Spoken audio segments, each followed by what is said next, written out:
Kayegbo ni ìròyìn. Ìròyìn Kayegbo, ìròyìn Kayegbo, ìròyìn Kayegbo, ìròyìn Kayegbo, ẹ jẹ́ a jọ gbọ́. Ẹ kú dédé àsìkò yìí ní gbogbo ibi tí ẹ ti ń gbọ́ mi. Ìròyìn Kayegbo ni mo mú wá sétí gbọ́ yín láti kàn ní Jígí Alára. Orúkọ mi ni Olúwafúnmiláyọ̀ Adéṣẹwọ́. Ṣáájú ẹ gbọ́ kókó tó wà nínú ìròyìn yìí. Àwọn ọlọ́pàá ti bẹ̀rẹ̀ ìwádìí lórí obìnrin ẹni ọdún mọ́kàndínlógójì tó pàdánù ẹ̀mí rẹ̀ lẹ́yìn tí ó gba abẹ́rẹ́. Ilé-ẹjọ́ rántí ẹjọ́ obìnrin ẹni ogójì ọdún lórí ẹ̀sùn pé ó lu jìbìtì owó kan tó tó mílíọ̀nù lọ́nà 30 náírà. Ọlọ́kadà gún aṣọ́gbà kan pa ní ìlú Èkó tí ó sì sá lọ. Àwọn 4 ti pàdánù ẹ̀mí wọn látàrí ìjà tó wáyé ní àwọn agbègbè kan ní ìpínlẹ̀ Nasarawa lórí ọ̀rọ̀ ilẹ̀. Ẹni ọdún 57 kan ti wà ní agodo àwọn ọlọ́pàá lórí ẹ̀sùn pé ó gún àfẹ́sọ́nà rẹ̀ pa ní ìlú Èkó. Kí n tó tẹ̀síwájú nínú ìròyìn yìí, ẹ jẹ́ kí a dé òkè lọ́hùn fún ìpolówó ọjà.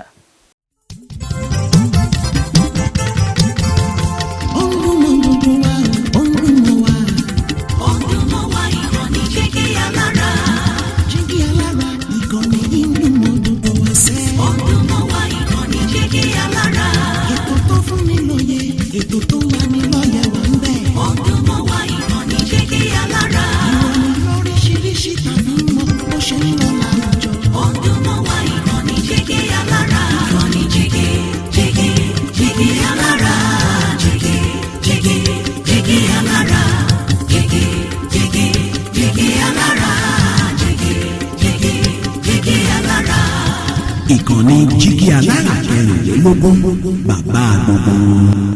Ẹ káàbọ̀ padà láti òkè lọ́hùn-ún. Ìròyìn ọ̀hún rèé lẹ́kùnrẹ́rẹ́.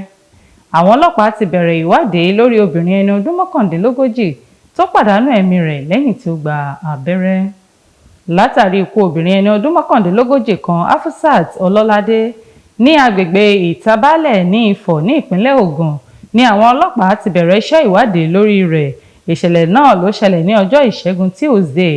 Ìròyìn tó jáde ní olóògbé náà ló gba abẹ́rẹ́ ní ọjọ́ Ìṣẹ́gun Tuesday ní èyí tó fa ikú rẹ̀. Obìnrin náà ni wọ́n ní ó ń gba ìtọ́jú ní ilé ẹnìkan látàrí ara rẹ̀ tí kò yá. Ẹni náà, Alábẹ́dé Líbàgí, tí ó pe ara rẹ̀ ní dókítà ìwòsàn ìbílẹ̀, ni ó pe nọ́ọ̀sì tí kò ní ìwé ẹ̀rí tí ó ń jẹ́ Oyin Israel tí ó wá fún un ní abẹ́rẹ́ tí ó sì gba ibẹ̀ pàdánù ẹ̀mí rẹ̀. Agbẹnusọ fún iléeṣẹ́ ọlọ́pàá Òdùtọ́lá Ọmọlọ́lá ní iṣẹ́ ìwádìí ti bẹ̀rẹ̀ lórí ìṣẹ̀lẹ̀ náà, tí ó sì ní àwọn ti mú àwọn afurasí 3 tí ó ní nǹkan ṣe pẹ̀lú ọ̀rọ̀ obìnrin ọ̀hún. Ilé-ẹjọ́ májísírèètì tó kalẹ̀ sí Yaba ní ọjọ́ Ìṣẹ́gun ti rántí obìnrin ẹni ogójì ọdún kan, Chioma Okoye, fún ẹ̀sùn lílo jìbìtì mílíọ̀nù lọ́nà 30 náírà lábẹ́ ìdìbọn àjọ gbígbà. Iléeṣẹ́ ọlọ́pàá ní ìpínlẹ̀ Èkó ló wọ́ wá sí ilé-ẹjọ́ níwájú onídàájọ́ OY Adéfọpẹ́. Ẹ̀sùn 3 tí wọ́n fi kàn án níwájú onídàájọ́ ni pípagidínà àlàáfíà nípa fífi ohùn ránṣẹ́, jìbìtì lílù àti olè jíjà. Olùjẹ́jọ́ wá ní òun kò jẹ̀bi ẹ̀sùn tí wọ́n fi kan òun, tí adájọ́ náà sì ní kí wọ́n gba onídùúró rẹ̀ kí ó san ẹgbẹ̀rún lọ́nà 500 náírà pẹ̀lú onídùúró méjì tí àwọn náà yóò san iye owó kan náà. Ó wá sún ìgbẹ́jọ́ rẹ̀ sí ọjọ́ 10 oṣù keje ọdún 2024. Ọlọ́kadà gún aṣọ́gbà kan pa ní ìlú Èkó tí ó sì sá lọ. Ọlọ́kadà kan Ibrahim Dauda ni ó ti na pápá bora lẹ́yìn tí ó gún ọkùnrin aṣọ́gbà kan Yusuf Adédògo pa ní òpópónà Ìbìrà ní Ìdí Àràbà ní ìpínlẹ̀ Èkó.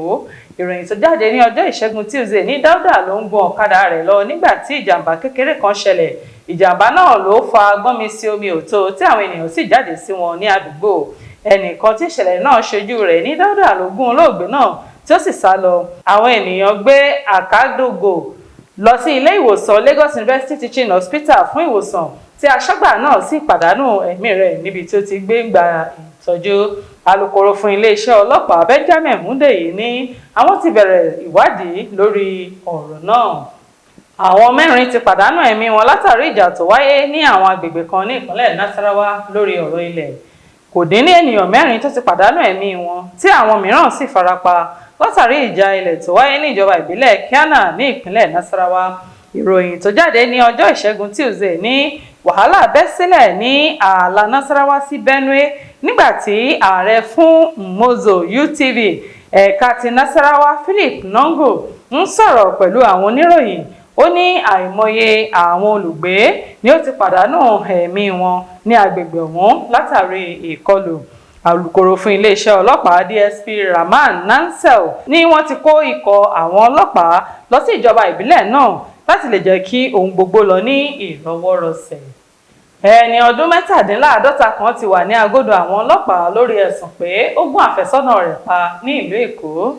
Iléeṣẹ́ ọlọ́pàá ti ìpínlẹ̀ Èkó ti mú ọkùnrin ẹni ọdún 57 kan Emmanuel Chukwuma fún ẹ̀sùn pé ó gún àfẹ́sọ́nà rẹ̀ ẹni ọdún 55 Bọ́sẹ̀dé Adéfẹ̀yìntì pa ní agbègbè Festac ní ìpínlẹ̀ Èkó. Ìṣẹ̀lẹ̀ náà ló wáyé ní ilé ìgbé wọn ní agbègbè Festac. Agbẹnusọ fún iléeṣẹ́ ọlọ́pàá SP Benjamin Hundeyi fìdí ìṣẹ̀lẹ̀ náà múlẹ̀ tí ó sì ní àwọn ti mú Emmanuel níbi tí ó sá lọ tí ó sì ti wà ní àkàtà àwọn fún ìwádìí. Kò ní jù báyìí lọ lórí ìròyìn Kayegbo fún ti tòní. Orúkọ mi lẹ́ẹ̀kan sí òun ni Olúwafúnmiláyọ̀ Adéṣẹwọ́ láti ìkànnì Jígí Alára. Káfíńre pàdé o.